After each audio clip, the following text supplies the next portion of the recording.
What up? It's Jack, aka Just a Cunt here, and today I wanted to talk about what I believe to be the most heartwarming wins in UFC history. Please, Charles, please. Fuck! Yes!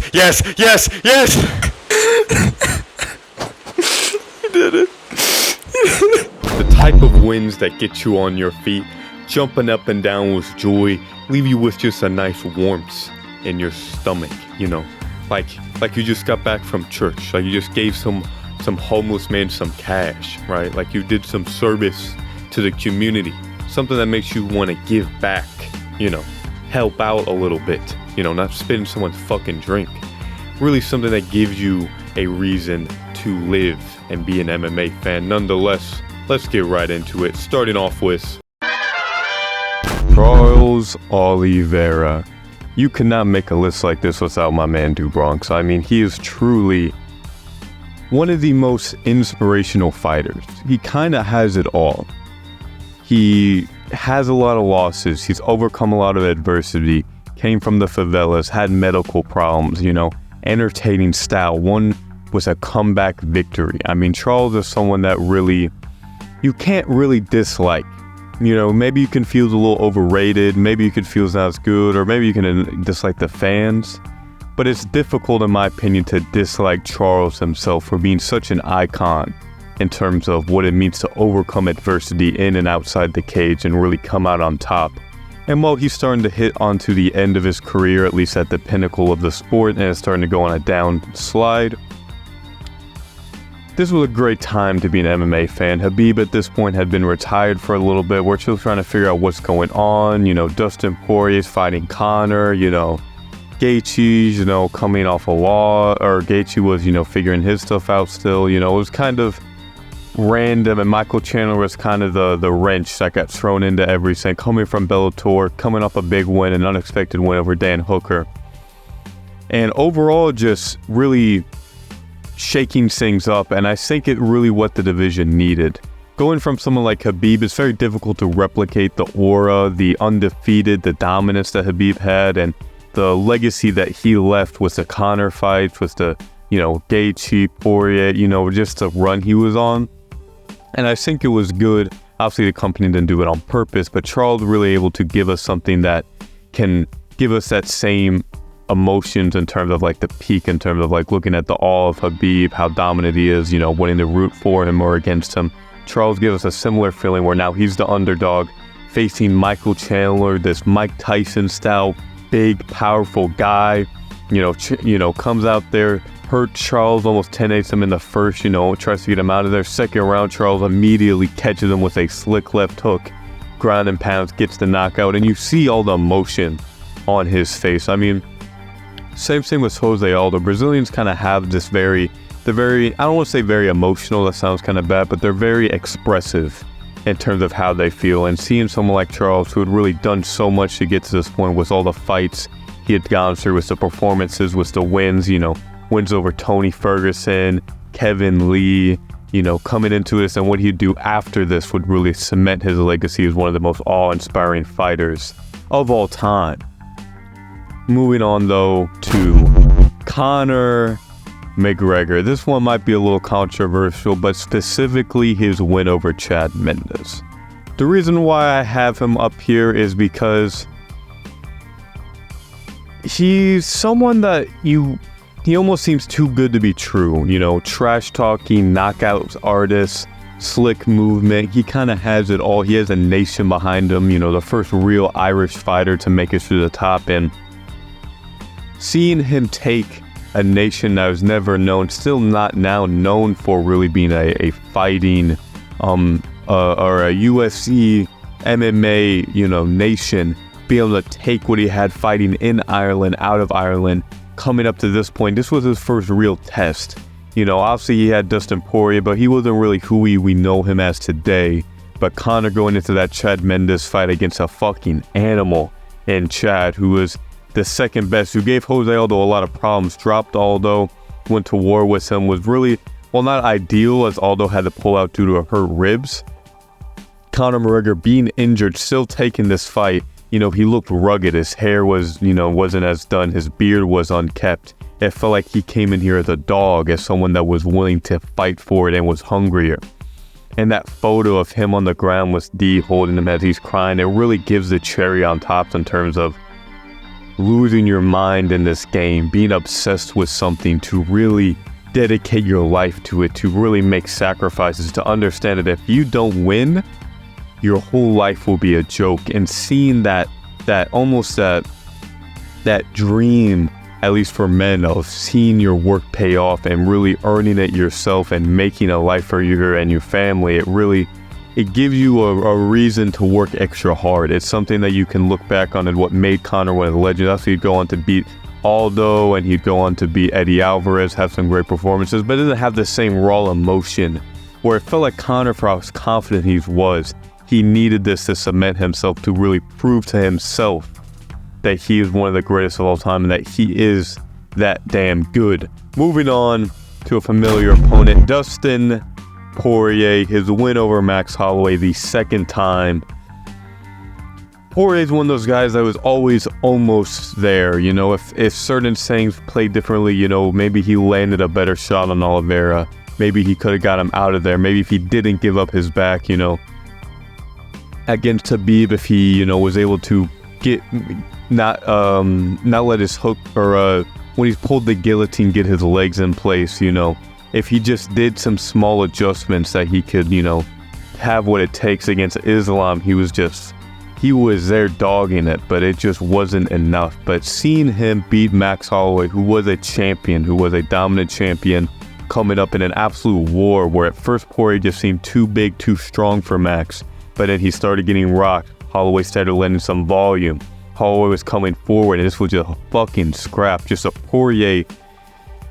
Poirier's just, his fight was Gaethje, Holloway, he is just, even with Islam, he just has a good dog performance of always feeling like he's in the fight, that he's never out of it, that he's going to do what it takes to really, he's not going to leave anything unturned. He's going to give it all. And seeing that actually come up to fruition and really come true, and seeing his dream, you really see the emotion come out. When you're someone that has to work for everything, when you have to grind, when you have to edge out stone, if you really have to, chip marble with a toothpick just to make Michelangelo, seeing that final, seeing the face, seeing the arm, seeing everything come together, it's something that you see the cherry on top, where you see all that hard work means something. And Poirier is someone that's always held his heart on his sleeve, someone who's really always wasn't scared to show who he was, and didn't, really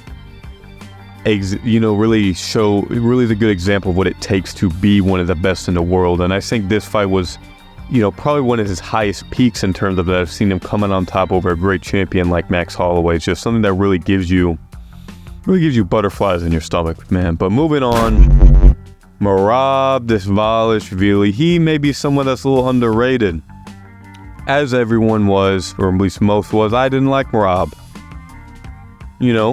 Maybe I would like him a little more if he didn't beat all my favorite fighters, if he didn't beat Peter Yan, Jose Aldo, and then fucked up Sean O'Malley. Maybe if he didn't do that, maybe I wouldn't be as fucking annoyed at him, but I gotta give him some credit.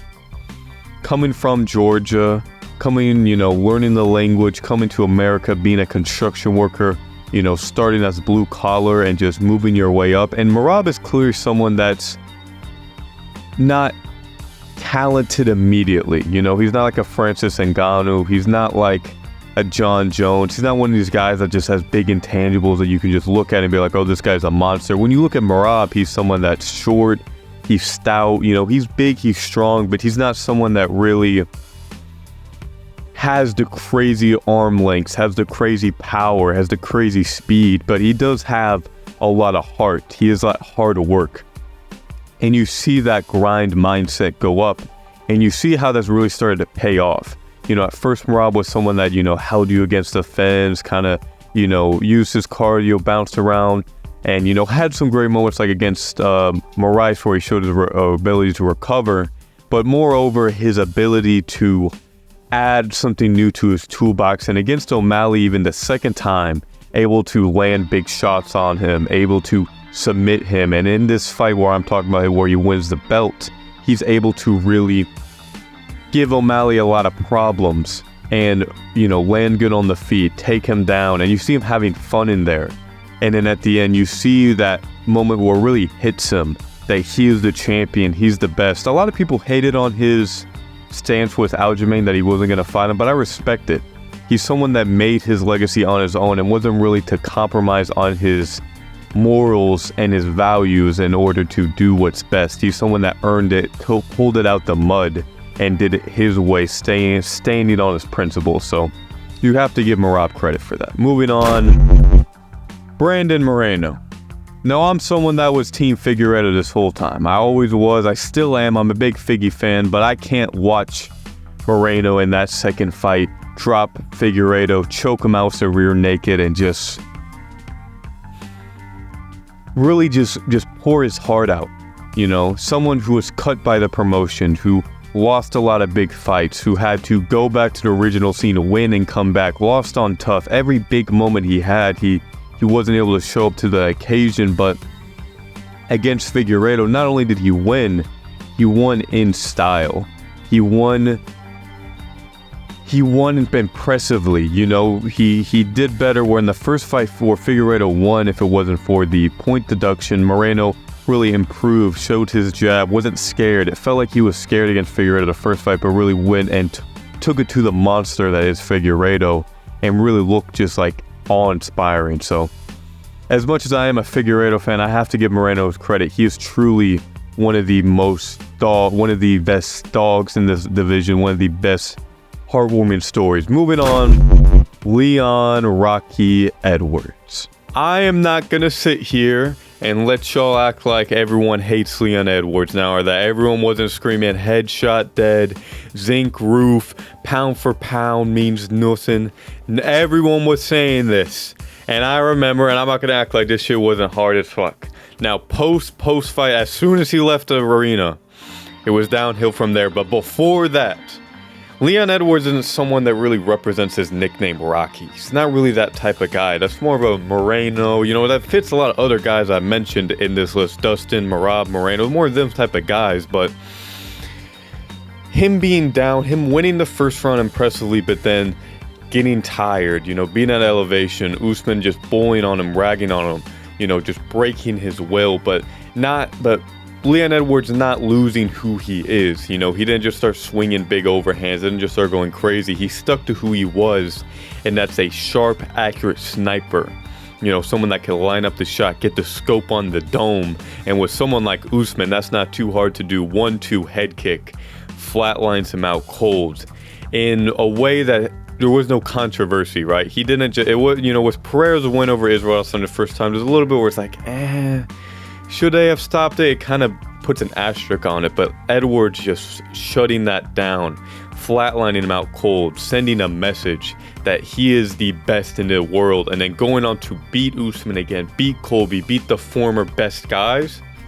Obviously, he'd struggle now at this point, but seeing that post-fight interview where Leon's a very quiet guy. He's quiet, he's kind of awkward, he's not someone you really hear about, but when you look into his story about his dad being a Jamaican gangster, getting shot, being killed, and then him and his brother, having to stay with his mom, take care of them, and, coming from Jamaica and seeing that story, you really feel the odds that Leon was against, but him still being able to stay true to himself, which I think is important to realize that he never tried to be anyone. He never tried to be someone he's not, and stuck to his guns at all times, and ended up being one of the greatest welterweights of all time.